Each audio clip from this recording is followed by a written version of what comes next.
আসসালামু আলাইকুম। আপনারা সবাই কেমন আছেন? আশা করি সবাই ভালো আছেন। আলহামদুলিল্লাহ আমিও ভালো আছি। আজকে আপনাদের সাথে একটা রেসিপি নিয়ে চলে আসলাম। সেটা হলো আমি একটা মাছের বারবিকিউ করব। বারবিকিউ তো আমরা সবাই রেস্টুরেন্টে খাই, বাট এর আগেও আমি আমার ইউটিউব চ্যানেলে বারবিকিউ রেসিপি দিয়েছি আরও। সো আমি সবচেয়ে পছন্দ করি তেলাপিয়া মাছের বারবিকিউটা। কোরাল মাছের বারবিকিউটা আমার আসলেও ভালো লাগে না। সেটা যদিও রেস্টুরেন্টে আমি কয়েকবার খেয়ে দেখছি, এত বাজে স্বাদ হয়, বাট ওটার স্বাদ আর নাই বলি। তো এর চাইতে অত দামি মাছ দিয়ে না খেয়ে আমরা কম দামি মাছ দিয়ে বাসায় কিন্তু বাচ্চাদের নিয়ে বারবিকিউ করে খেতে পারি। সেটা কিন্তু আর বেশি মজার হয়। আপনি যদি না খেয়ে থাকেন এখনো একবার এভাবে বানিয়ে বারবিকিউটা খাইবেন। তেলাপিয়া মাছের বারবিকিউটা অবশ্যই খেয়ে দেখবেন, সেটা কিন্তু খেতে অনেক দুর্দান্ত স্বাদ হয়। তো এখানে আমি নিয়ে নিলাম আদা রসুন পেস্ট 2 চামচের মতো। আমার মাছটা একটু বড়, দিয়ে দেবো লবণ স্বাদ মতো, লবণ। তো এখন দিয়ে দেবো এখানে হলুদের গুঁড়া,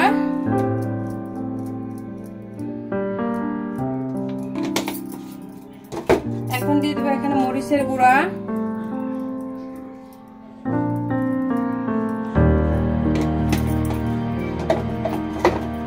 এখন দিয়ে দেবো এখানে আমি একটু ধনিয়ার গুঁড়া।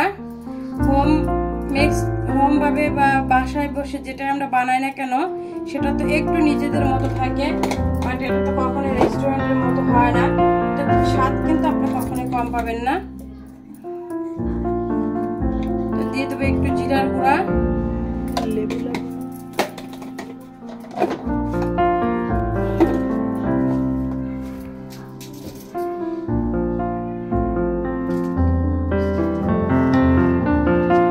এখানে একটা কালো গোলমরিচের গুঁড়া,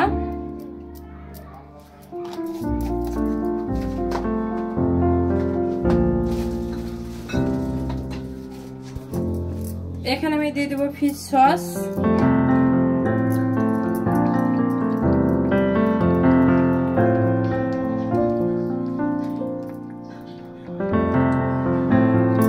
ফিশ সস,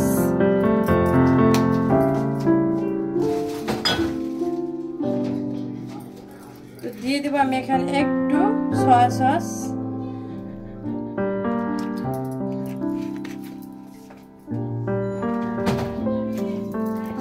এখানে দিব আমি একটু টেস্ট সল্ট অল্প,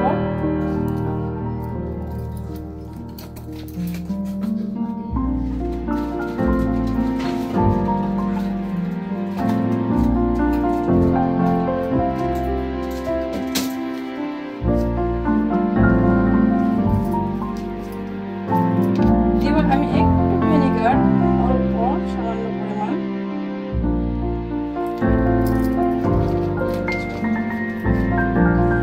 এখানে আমি দিয়ে দেবো লেবুর রস। টেবিল চামচের 2 চামচের মতো লেবুর রস দিয়ে দিলাম আমি চটকায়া।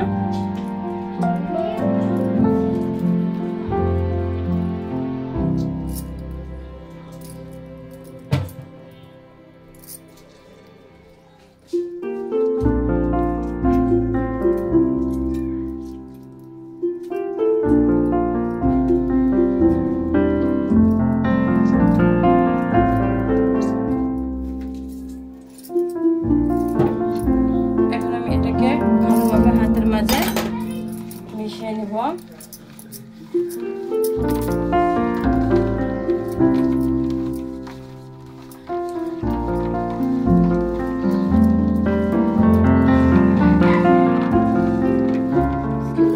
দিয়ে দেবো তেলাপিয়া মাছটা ধুয়ে আমি এটাকে কেটে রেখেছি।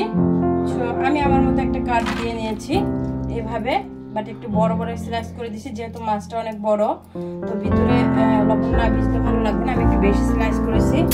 আপনারা চাইলে আপনাদের মতো কাট দিয়ে নিতে পারেন এটাকে। এখন এটাকে আমি ভালোভাবে মাছটাকে পুরো ফেলে নিয়েছি, ফেলে ভিতরে পরিষ্কার করে দিয়েছি। তেলাপিয়া মাছের ভিতরে কিন্তু কালো থাকে, এটা হাত দিয়ে ডলা দিলে কিন্তু উঠে যায়।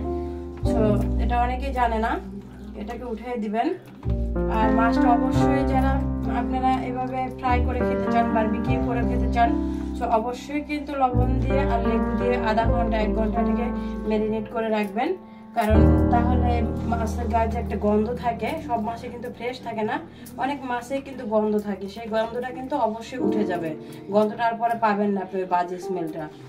আর এখন যেটা করছি আমি সেটা তো দেখতেই পারতেছেন, আমি সব ময় মশলা দিয়ে এটাকে ম্যারিনেট করে অন্তত আধা ঘন্টা রেস্টে রেখে দিব, তাহলে মাছটার ভিতরে লবণ হলুদ এবং কি মশলা যেটা আছে সবটাই মাছের ভিতরে ঢুকে যাবে। ওই মাছটা আপনি যখন বারবিকিউ করবেন তখন খেতে অনেক টেস্ট লাগবে। তো আমি 2 ঘন্টা আগে যে মাছটা ভিজিয়ে রাখছিলাম ম্যারিনেট করে, এটা এখন আমি ভেজে নিব। ভাজার আগে আরেকটু মশলা আমি মাখাই দিতেছি এর ভিতরে।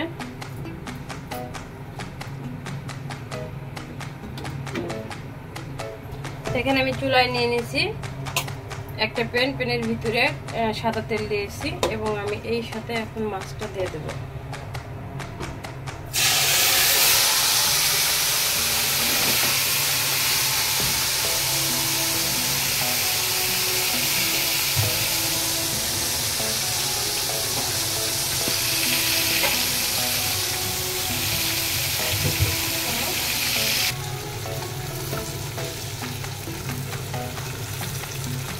তো মাছটা আমি উল্টিয়ে দিছি,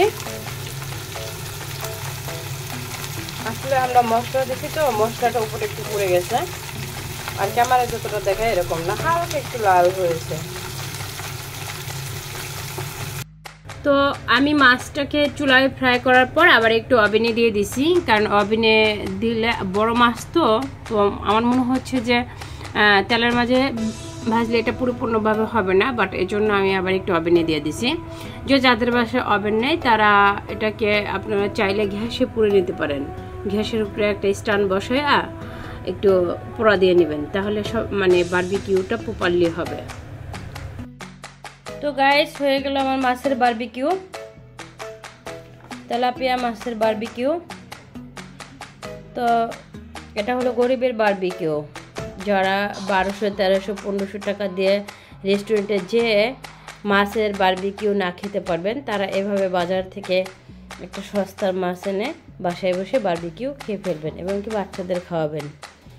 তো এটা টাকা বাঁচানোর জন্য, বাট মজা কিন্তু কম নয়, মজা কিন্তু আপনি রেস্টুরেন্টের চাইতে বেশিই পাবেন।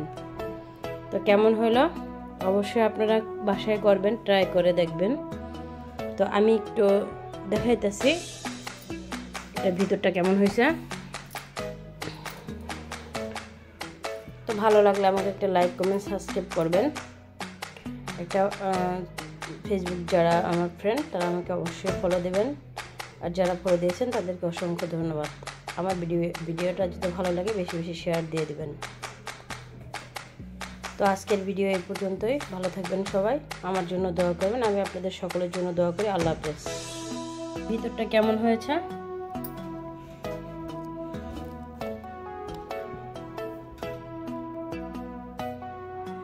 ভিতরটা কিন্তু দেখেন কত সুন্দর, এটা কিন্তু পুরো যায়নি।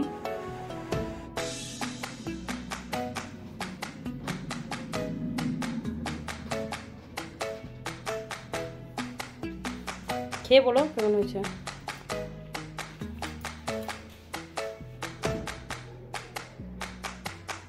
অনেক মজা হয়েছে।